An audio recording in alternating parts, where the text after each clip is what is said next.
Ulat berhubungan dengan titik-titik, sebagaimana titik-titik berhubungan dengan berudu atau kecebong.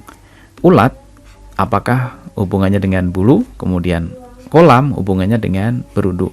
Ini yang pertama, ini ke sini, kemudian yang kedua ke sana ya.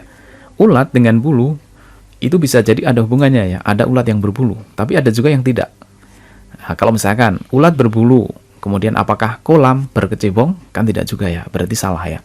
Untuk yang ini salah. Kemudian yang B, ulat dengan larva. Ulat dengan larva. Kemudian ikan dengan berudu. Hubungannya apa coba? Larva itu kalau dilihat dari bentuknya seperti ulat ya. Berarti bentuknya bentuk seperti mirip ya kan. Jadi larva itu sama halnya dengan ulat ya, bentuknya mirip dengan ulat. Kemudian apakah berudu itu bentuknya mirip dengan ikan? Ya.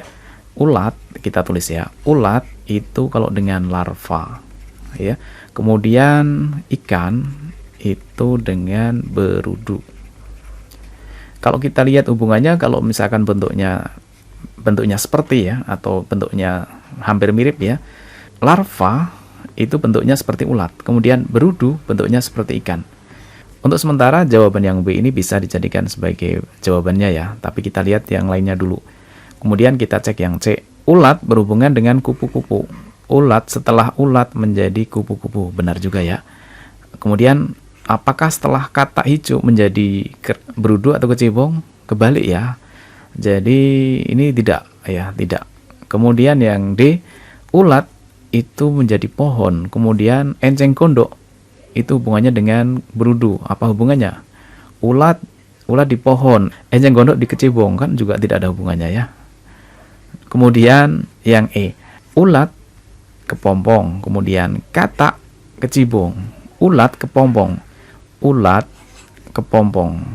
Itu berarti setelah ulat itu menjadi kepompong, ya kan? Setelah ulat menjadi kepompong. Apakah setelah kata itu menjadi kecebong? Tidak mungkin ya, ini kebalik. Jadi harusnya searah ya.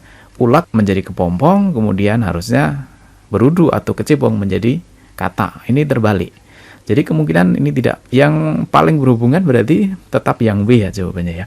Kalau dilihat dari bentuknya berarti larva itu seperti ulat. Kemudian kecebong itu atau berudu itu seperti ikan karena sama-sama berenang dan menggunakan insang. Ya, jawabannya adalah yang B.